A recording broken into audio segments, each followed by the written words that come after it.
We've got to jump out in front, get some scores and stops early so that teams can't kind of hog the ball at the end of the game. And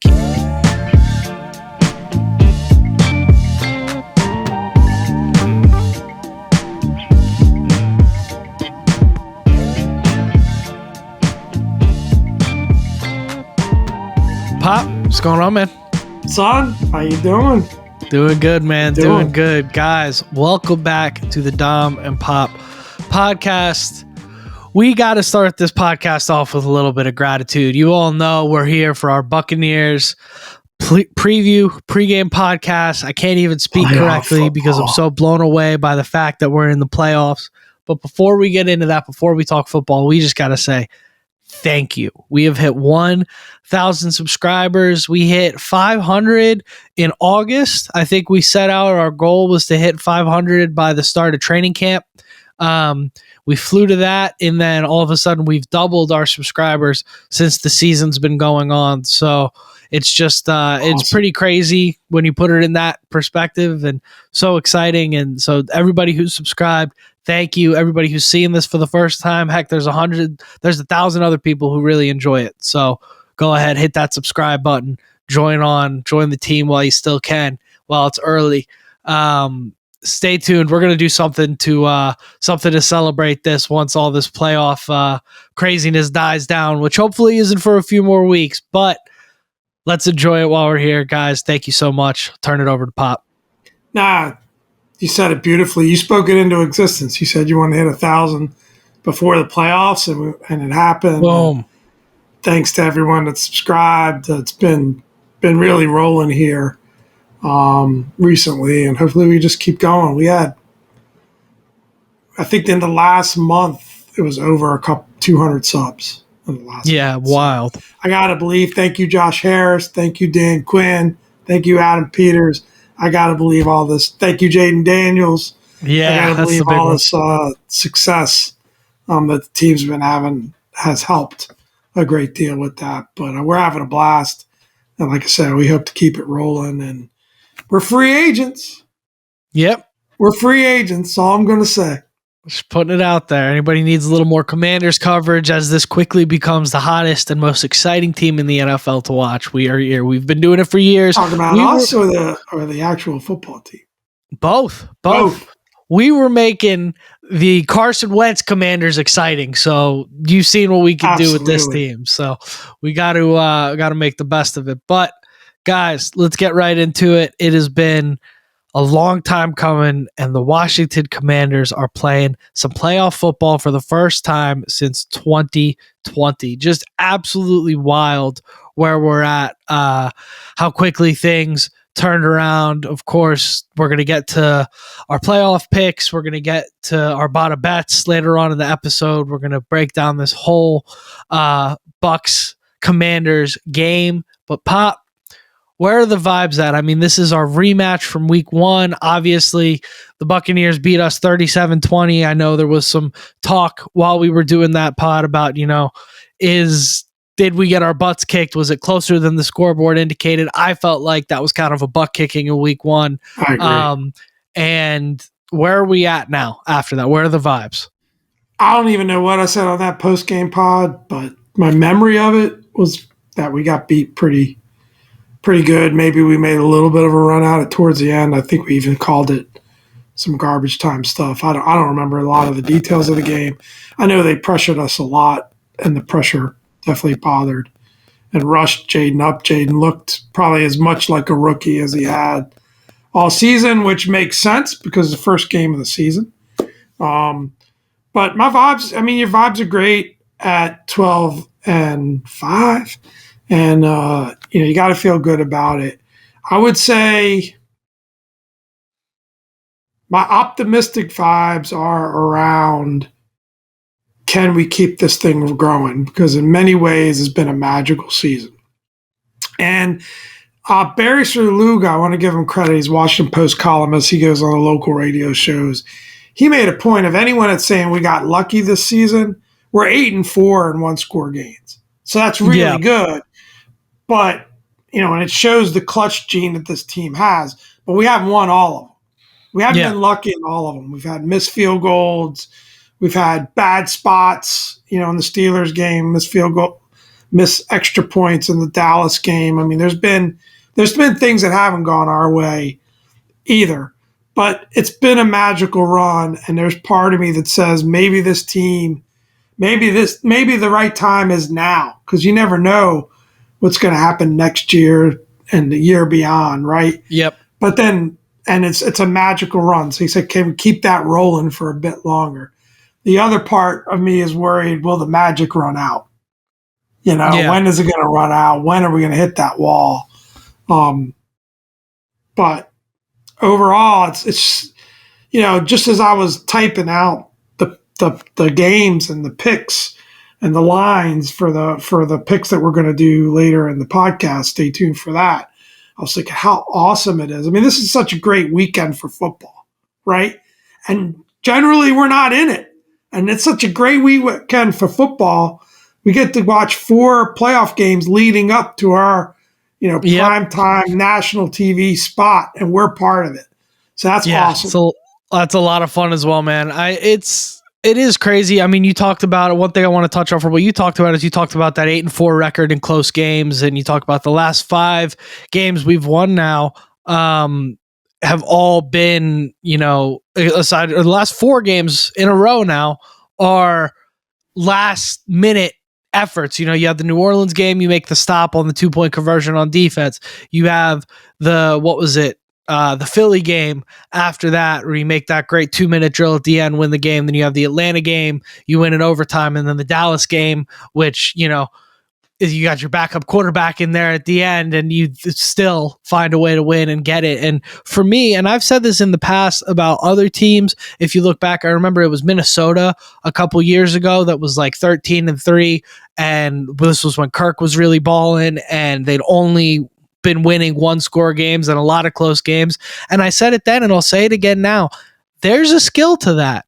There's a skill to keeping your team in the game. There's a skill to getting back in the game when things are out of control. I mean, we were down 10 at the half against Atlanta. We were down, 21-7 in the first quarter against Philly. I mean, it looked like they were going to hang 50 on us, and Marcus Mariota was going to come in for the second half and just call it a day, right?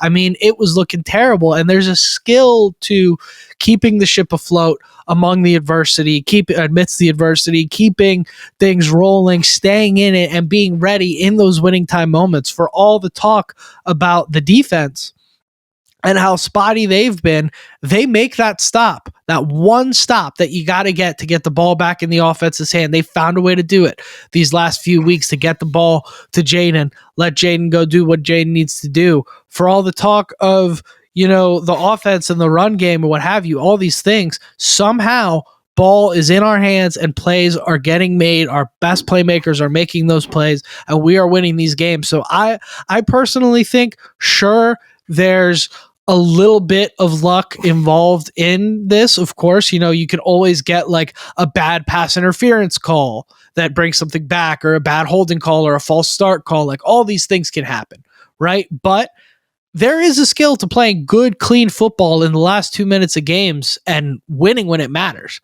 There's a big skill to that. Yeah, I think if you look at those games too, if you really break them down, I'll try to do this really fast because I think we need to get into the Bucs, right? But I think if you look at those games, you have a perspective of it. We have a perspective of it as a Washington fan. But yeah, Philly was a comeback, and that was definitely a tight game. But you look at the second half of we definitely outplayed New Orleans, right? We just let them back in it, right? Yeah. The second half of Atlanta, we talked about, it was a dominant performance, right? I mean, the ability to make second half adjustments. If you stop and look at the Dallas game, it was a back and forth affair. We never really got down big. And we scored 3 touchdowns in the second half. So there was the halftime adjustments. I'd much rather be a second half team than a first half team. I'd like to see them be a better first half team. So I don't think they were all miraculous wins, right? I think they were wins where, we, especially I would say Atlanta for sure, were wins where we were the better team. We came out and just dominated the second half. Yeah, we had to dig out of a hole. And a lot of us getting in the hole are due to mistakes, penalties, what have you. So, yeah, I mean, The only other concern I have is like, we saw, we'll get into it with the injuries, but I am a little bit nervous about Jaden. I'm super happy and optimistic about Jaden, but man, this guy's never played football into January. He's never had to play, 18 games. He definitely, even before he went out, and I know that it appears that most of what happened on Sunday was planned. They were never planning to play him 4 quarters. But he did go into the medical tent. He did get his leg checked. There was some buzz around. I think you might have even said it doesn't look quite right, doesn't look quite sharp, doesn't have that burst. I just hope that he's 100% healthy and this isn't Jaden trying to gut through and play through injury like we've seen before, which definitely has an impact, a playthrough being banged up because, it's a marathon, and it's a marathon that he hasn't had to be on, and it's a marathon where he's had to wear that cape and take a lot more hits than maybe a Baker Mayfield might take, although Baker's a pretty gutty player in and of himself. So that worries me a bit, as much as I'm optimistic about Jaden's ability to lead us to this win too. So, yeah, that's a great point. And honestly, like, it's a different game. We've seen it. There's a lot of quarterbacks in the NFL that can put up some really gaudy regular season numbers and look like absolute world beaters in the regular season. And then they get to the postseason and it's a different game. And you're right in that we haven't seen Jaden in that circumstance yet. We haven't seen Jaden in season 2, as Dan Quinn puts it, right? Our second season this year in the playoffs. And we've seen, the only guy in the NFL that we've seen consistently produce in the playoffs and always deliver is Mahomes. Everybody else, that's fair, comes in and out. So it's really hard. And that's what separates the very good from the great when you look at all-time lists and stuff like that. And that's what gets guys in those all-time conversations early. And of course, any of that would be incredibly premature for Jaden, but it's a different game, man, once January turns around and you see it in both ways. I think he can handle that part. Like, my vibes on him are... I agree. He's been in some huge stages with college and this year, and he's always come through under pressure circumstances. You saw what he did against the number 1 defense in the league, put up 36 points, got that win against the Eagles. I just worry more about just the wear and tear of the season on him. And, is he able... Now, I like the fact that we were able to sit him that second half. I think that's big. And I'm really glad that we got him that rest. So, and it's probably just me being a Warrior. Sure. Probably mostly. I think it's going to be a hell of a ball game. Yeah. Yeah. I also think there was definitely an element last week of not wanting to put too much on tape.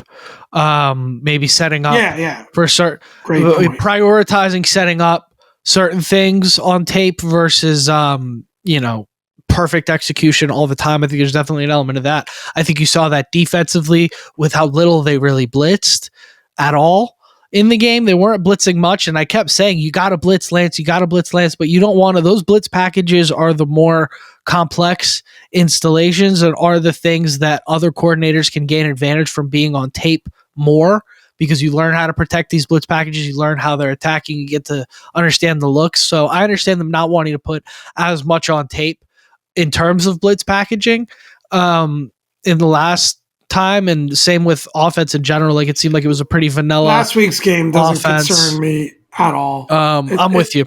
I'm much more concerned, and I think it's the next point on the list of the health of the team, the energy level, the I'm sure they're going to be sky high to play playoff game, right? Especially guys like Terry and others that haven't had John Allen. They haven't had a lot of these opportunities in a burgundy and gold uniform.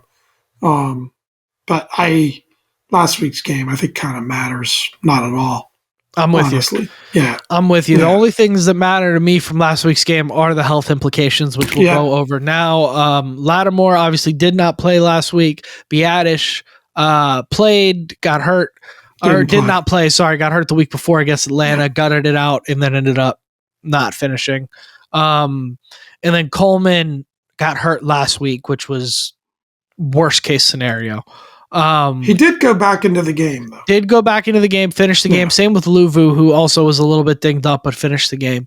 But all in all of them are trending positive. I think we've heard Lattimore's ran full speed this week, so that's a good sign. Obviously, we will get our injury reports tomorrow. You guys will be hearing this Thursday, so you'll have a little more injury news than we have at the moment of us recording this. But everything's trending positive. We as a podcast are going to throw out the Jaden leg soreness narrative. I don't think we're going to talk any more about that. I think we think it's fine. Not worried about it. Keep it moving. I think everybody's sore at this time of the year, and I think the plan was to always pull Jaden around halftime or around halfway through the game. Yeah, at least that's what the reporting indicates at this point of the week. I think all these guys will be fine. I think Lattimore is going to give it a go, but can he finish the game? Yeah, he's already given it a go once and couldn't finish a game, and it's going to be an intense battle, which is a perfect setup for the next topic. Yep. Well, he did finish the whole game against New Orleans, and he ended up, it was like late in the game against Philly. He tweaked that hamstring again. Yeah. So yeah, you can't have that this week. But when you're dealing with an injury like that, and I've had some soft tissue injuries in my day, you think you're better. Everything seems fine. The fact that he played and couldn't finish that Philly game and now is trying to rehab off that play again. Like I said, I'm sure he's going to give it a go. But his ability to kind of stay healthy through all of it is what I'd be most worried about. I'm with you. You. So that brings us to what will be a lot of fun and what is one of my favorite matchups in professional sports. I texted Pop about this. I would always try and tune in back when those New Orleans defenses were really good and they'd battle with Tampa. Lattimore versus Mike Evans is going to be so fun, and I think it's going to be such a key matchup. It's so funny how the NFL works out the script writers, dare I say, to kind of put it all together, right? Taking a joke there, but it's Lattimore ends up on the Commanders, gets out of New Orleans, ends up on the Commanders. Mike Evans hurt, makes it back, and then the matchup, Wildcard weekend, biggest game of the playoffs, Sunday Night Football, Marshawn Lattimore versus Mike Evans, the big matchup, biggest matchup of the year for us in terms of wide receiver and DB. This is going to be a lot of fun, man. I can't wait to see how this goes. Hopefully it's a little bit better officiated than the A.J. Brown, Marshawn Lattimore matchup was. I think it will be. I think in the playoffs, you tend to see them let the guys be a little bit more physical. They let a little things more go. I know that's a lot. I know I'm asking a lot of the NFL for proper officiating. I know that's a big ask from the multi-billion-dollar world-dominating corporation that is the NFL, but hopefully things are officiated a little bit better. That's all I want to see from that matchup, because I think both guys are going to end up making some plays and looking like they're winning it at certain points, and I think it's just going to be a lot of fun to watch. There goes our chance of Roger Goodell sponsoring this podcast. But anyway. Oh, we had no I agree. You took the words out of my mouth. You summed it up perfectly. I don't have a lot to add here. I'm worried about it's going to be a physical matchup. You've seen the highlights of these two going at it. I like the comparison that you made against the Eagles matchup. If the refs don't let them play, it's going to be advantage Evans.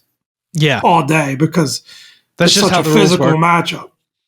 So that would be the one thing that worries me there. But if they let them play, and hopefully they kind of know what's going to happen going into this, so they realize it's going to be a little bit of back and forth physicality there. But I just worry about it leading to sort of, game-changing penalties, right? Because it does get physical and it does get chippy. And that tends to go in the favor of the offensive player more often than not, right? Hopefully, if anybody gets ejected, it's both of them. They don't just eject Lattimore, if anything, because that's happened in this matchup a few times. So just please, whatever happens, just piss Evans off enough that he gets ejected too. Please don't just get ejected on your own and then leave St. Juiced on Evans all. It's the problem with PI calls, right? And it's a great point, but sometimes those balls may not be caught. Yeah. Right. I mean, when it's a tough contested catch, receivers come down with them. Not every time, right? Unless you're Terry. And yet, all of a sudden they pick up these big chunks because a penalty flag got thrown on a judgment call. So they can be killers. But I would much rather go at the Bucs with Lattimore out there than the alternative. That's for sure. Absolutely. Yeah. Absolutely. So next on our list, we're trying to think, is there a bold prediction for a standout player? Do you have one, Pop? I got one ready to go. I got one. Quite ready. I wonder if we're going to say the same guy. Go ahead. My guy, and I doubt he's your guy, is De'Ami Brown. Oh, that was not my guy. That's good, though. I like what I've seen out of De'Ami. I like the toughness. Yeah, one of the things I was concerned about him is his lack of physicality. We've seen him just make tough physical runs. They've got him more involved in the screen game. We know he can be a burner downfield. And the guy can throw dimes. Just needs somebody to catch it. So my bold prediction is we're going to have breakout game and, big plays. It may not be a ton of catches, but some big plays. At least one or two out of De'Ami for this game. I like it. I got Austin Eckler as my my standout player for this, how bold it is, but maybe not. Well, I think considering I'll give it to you. Coming off the he's been out a long time. Haven't seen much from him the latter half of the year. I'm taking Austin Eckler would be my prediction for a standout player. I think the Bucs play a lot of man defense. I think Eckler, both as a receiver and like on some draws or some delayed handoffs type of stuff, I think you'll see Eckler get some opportunities there. And frankly, the running back room hasn't been getting it done without him. So I think hopefully, I'm being optimistic here, but hopefully we can get the run game going again and Eckler's presence kind of jumpstarts that a little bit. I thought for sure it'd be Benny St. Juste or Michael Davis for you, but we love you 24 and 25. Need your best game. Need your best game on Sunday. We need your best game. That much I can agree with for sure. We definitely need your best game, and we're sure you're great people. Anyways, let's move on. Bucs scouting report. I'm going to try and keep this kind of quick here. They're super beat up on defense, man. They're pretty banged up. I know Antoine Winfield may or may not go. He's probably their best player on defense other than Vita Vea, who's just a stud. That is a matchup that I've got my eye on as much as Lattimore Davis as I do Vita Vea versus the Allegretti, Cosme, and hopefully Biadish group. The pucker factor's on about 25 if Dieter is playing center. Oh, no. And Vita Vea is going up against Dieter. I mean, that's terrifying. That is just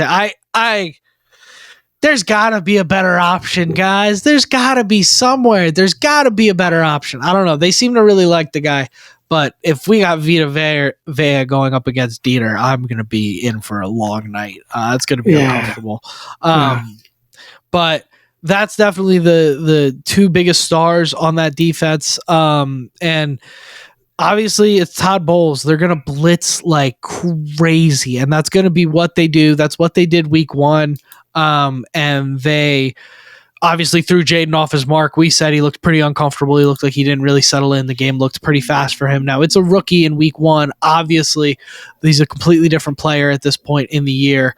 But I'll be interested to see what the delta is there and how much of all that blitzing Jaden's able to pick up, feel comfortable with, get to his hots, get out of the pocket, that kind of thing. But they're going to blitz a ton defensively. Yeah. It's going to be a lot of blitzing. It's going to be a lot of man defense.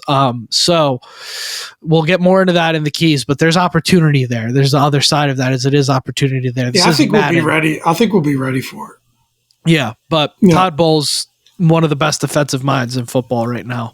Yeah. And offensively, Baker Mayfield is having the season of a lifetime. I mean, 71.4 completion percentage, 4,500 yards, third in the NFL, 41 touchdowns and 16 interceptions. He's got to be one of like 3 or 4 guys to have 40 passing touchdowns this year. That's got to be towards the top of the league. I think it's maybe he's the only one. Top 3 for sure. I'm almost positive. I think he does lead the NFL in touchdown passes. I could be wrong on that, but he's got to be towards the top. Plus, he can wiggle a little bit. I mean, it's all scrambles. You're not calling design runs for Baker, but 378 yards rushing and 3 touchdowns on the ground as well. So it's definitely something that you got to be mindful of kind of keeping contained, something we were terrible at. So yeah, it's they're the 3rd ranked offense in the NFL and the 18th ranked defense. So we would be the 7th ranked offense and the 13th ranked defense. I will take our offense on a week to week basis over the Bucs. I think the Bucs have just kind of inflated that with some really crazy performances where they just put up 50 and a half. Pop with the stat correction in there. Apologies. Joe Burrow is number 1 with 43 touchdowns. Baker is number 2 with 41. Lamar also tied at number 2 with 41. So top 3 was the right call. I got a little overzealous saying he was number 1. But they can run the ball too in Tampa. Bucky Irving, super talented running back. Rookie. That's a concern. Has come on a lot and it's a very different run game than it was in week 1 with Rachaad White. I know I had one listener who told me I was stupid and didn't know football because I said I wasn't too concerned about Rachaad White. He said he's a top 15 back. He got replaced by a rookie. So the memory is long. Yeah, so hold that. It worked out for me. I had Bucky Irving in a few fantasy leagues, so that helped. But anyways, let's get into those keys to a win, man. That's my Bucs scouting report. I think it's going to come down to our offense versus their defense more than anything else, in my opinion. So should we get right into the keys to the win? Yeah, let's do it. Perfect. So key number 1 is going to be win that turnover and sack battle. Baker does like to throw interceptions. Obviously, those 16 interceptions, it's a decent number.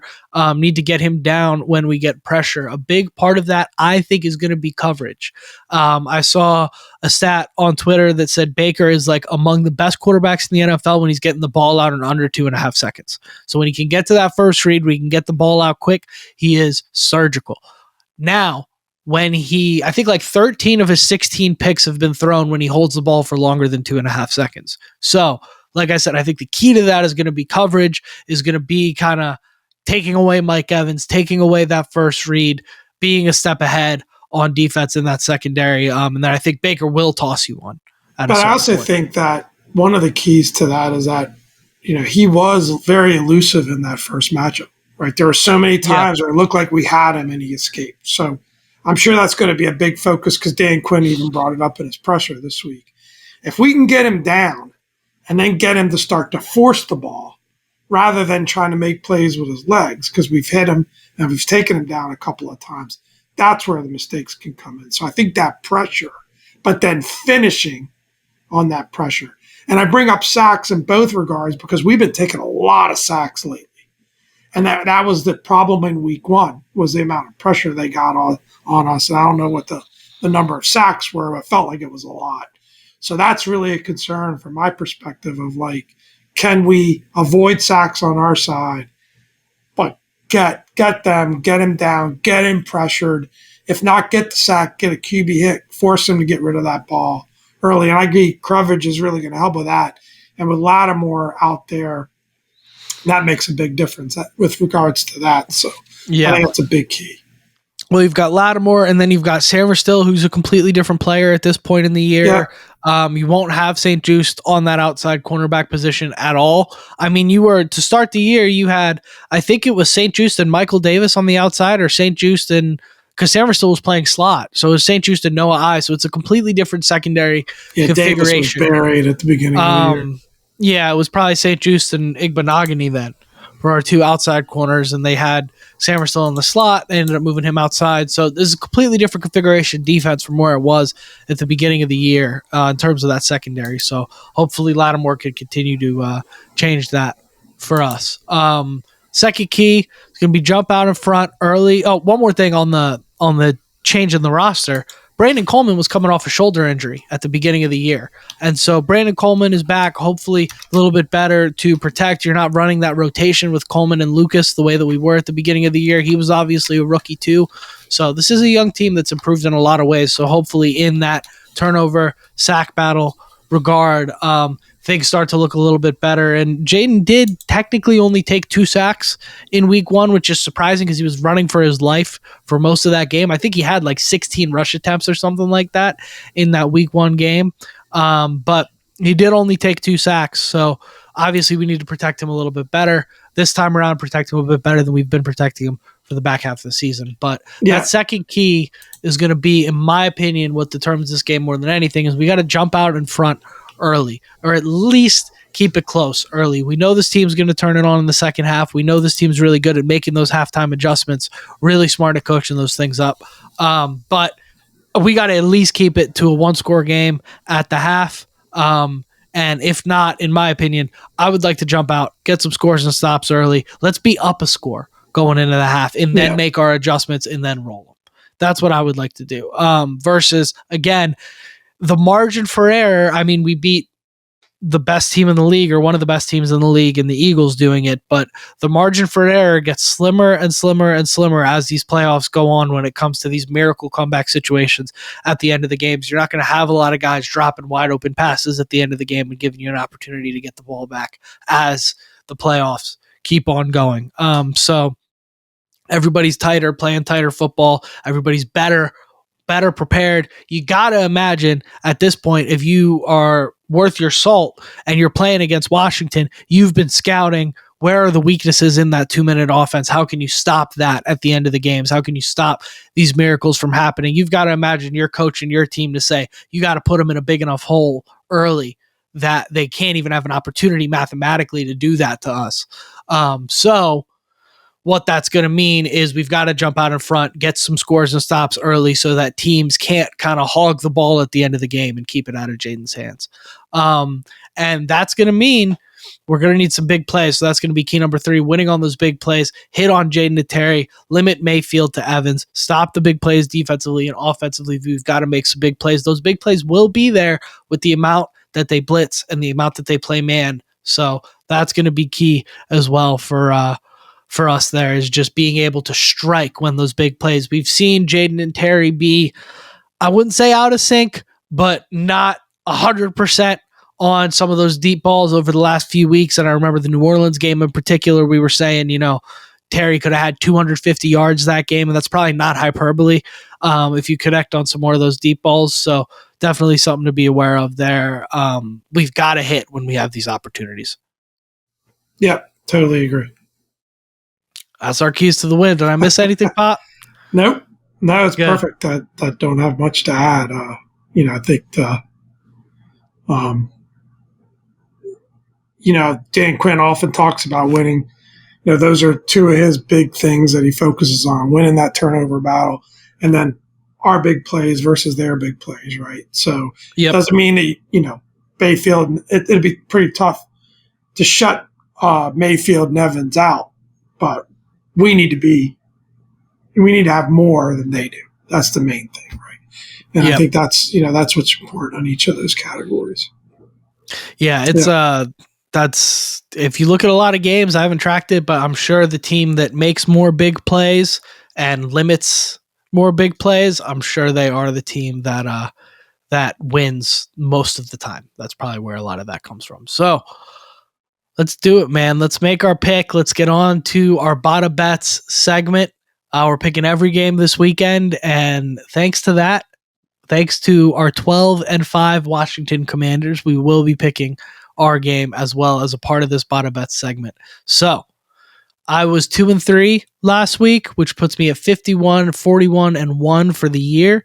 Pop was 1-4, which puts him at 47, 45 and 1. So Pop 2 games over 500, me 10 games over 500, which was a goal of mine as the season was going. I wanted to be 10 games over by the end of the regular season. So I'm happy to have got there in true Dom fashion, right at the last. I couldn't have spared a game, and I even got a push to make it happen, but 10 games over 500 is pretty cool. So enjoy, guys. This is probably going to be my best season as Bada Bets goes. Last week was a really tough week, as we predicted. It just we lost, I think, at least 2 of those games on point spread. Picked the right team to win, missed the point spread. So what are you going to do? That's week 18 for you. But Sunday Night Football, Commanders are at the Bucs. Bucs are 3-point favorites. Who do you like there, Pop? We're picking our boys. Of course. We're picking the Commanders. To take the Washington Commanders there. You just got to pick them, man. We got to roll with the boys, see what happens. All the time for what a great season and blah, blah, blah. Talk is for whenever we do get eliminated. Right now, let's focus on this win. Let's get this win ahead of us, and let's keep this train going. It's been too much fun to stop now. Yeah, I think when you look at this list of games, right, this is one of the best matchups. Yeah. It really is, in terms of the competitive nature of the two teams. When you're a 3-point favorite at home, they're basically saying it's 2 even teams. Yeah. it would be amazing. The last playoff win that we've gotten was back in Joe Gibbs 2.0 against the Bucs. So let's repeat history there. Crazy. And we owe them one because they beat us in the last playoff matchup that we actually had. So let's do this. So I will say real quick, just one other quick point about the game. I do like the fact, and I got to give an assist to my wonderful wife who's been getting into the Commanders more and more and more, as I know your girlfriend Morgan has. And she said, we have not lost a rematch this year. We have not lost a rematch this year. Think about it. It's a good point. Good point. Spoken Swept into the Giants, existence. Just got like Dallas on the second one. Yeah. Not lost a rematch yet this year. I like it. I like that a lot. So let's make it happen, man. Let's finish out. Let's keep it going. So we're both taking the Commanders there. Sunday Night Football, obviously primetime slate, going to be a blast. Can't wait. Saturday, 4:25, Chargers 3-point favorites at the Texans. What do you like there, Pop? I like the Chargers. I like the Chargers as well. Yeah, a lot of like negativity around the Texans. They're 10-7. Like, it's a decent. It was hardly a fall off year for them. It wasn't quite as good as what we liked, but I just think the Chargers in general.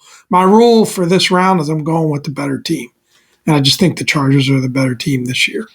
Yeah, I agree. And what a turnaround. You want to talk about turnarounds. I mean, the Chargers were, 5-12 last year? Yeah. Harbaugh comes in. They clear out a lot of guys. I've been saying from the beginning what a talented quarterback I think Herbert is, and you pair him with a good coach, and you've got some good stuff happening. So there's that. Saturday, 8 o'clock, Steelers at Ravens. I'm hoping I get to watch this game, at least catch the second half. I got work on Saturday.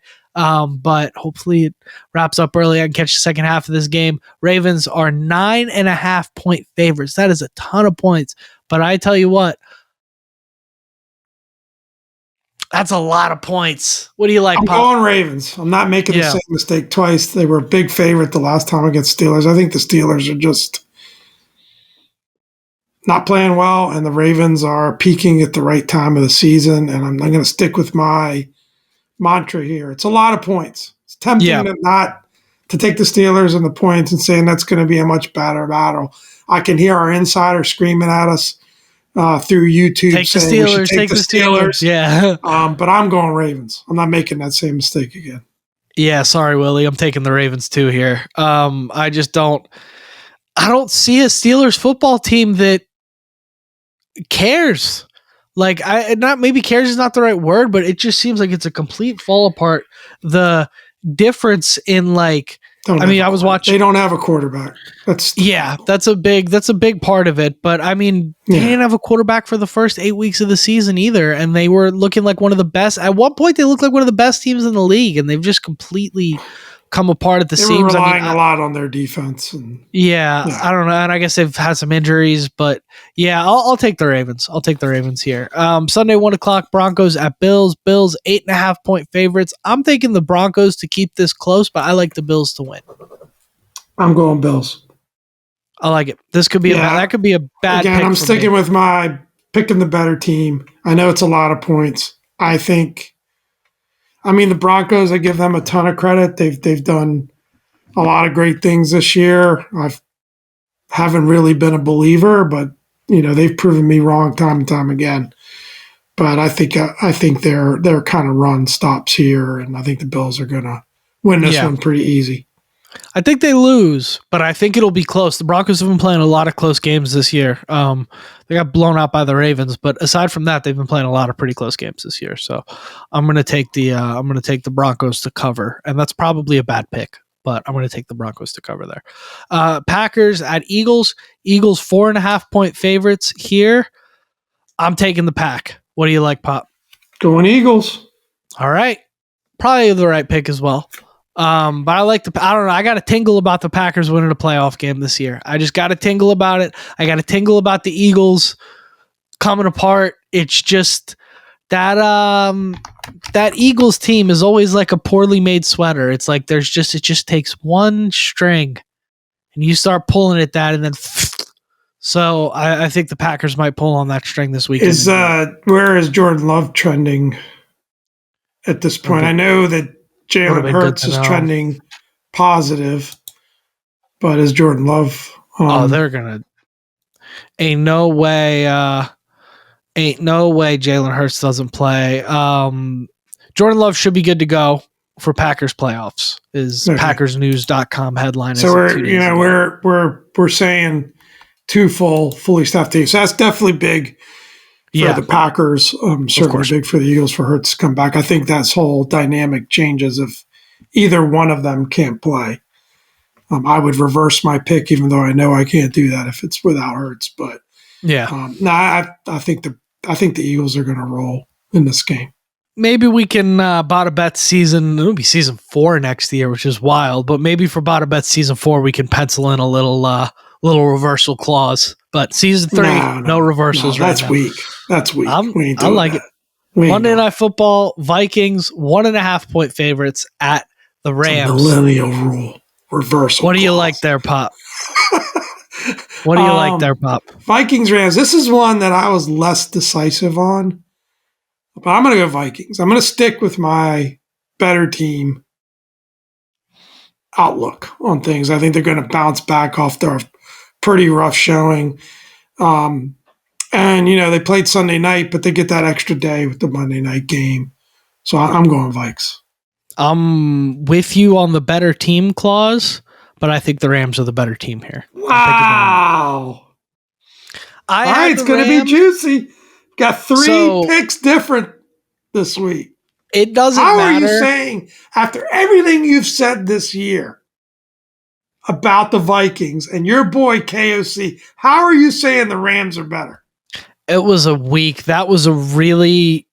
Listen, one game. Man, it doesn't matter what's happened the last 17 weeks. It's one game against the best team in football. The last 18 weeks don't matter. What matters is what do you bring in the playoffs. And what I saw was Darnold go back into that turtle shell a little bit. And I think Darnold's been playing above his head all year. And I think Darnold going back into that turtle shell against Verse and the rest of that Rams defense, who's been really good this year. I think Sean McVay coaching them boys up, getting something going. I like the Rams here. We're going to have a discussion. I don't want these people to think bad of me for taking money off my boy. We're going to have a discussion offline by putting some real scroll on this pick between the two of us. I'll give you the Rams money line. I'll take it without the points. I got the Rams. I got the Rams at home. I think they win that game. I like it. You're confident. I feel good about my picks this week. I'm wrong, but I like it. I feel good about. I don't feel great about the Broncos or the Packers pick, but that Rams pick I feel strong about. There you go. So anything can happen in these games. Honestly, the one that I'd be really shocked would be the Broncos actually beating the Bills if they cover the points. That's why the point spreads are what they are, right? It's supposed to even out the game. But it's like when you give me strokes in golf, right? It's supposed to just even things out. So we play straight up in golf. Now, once these new irons get in, but that's a different conversation. Anyways, what do you say we wrap this thing up, Pop? Yeah, thanks for sticking with us. If you have this long, it's been a lot of fun. Hey, we had to talk a little bit. I mean, if we don't get on here and give an in-depth breakdown of the wild card game, what have we been doing all year? What's the point? What's the point if we break this down? If we break this down the same way we broke down the Titans game, what's the point? What's the point? Yeah. It's playoff football. It's playoff podcasting for the boys. We're back. Let's wrap this thing up, guys. Without further ado, I've been Dom. This is Pop. Thank you for another great week, everybody, and hail to the Commanders. Let's go. Hail.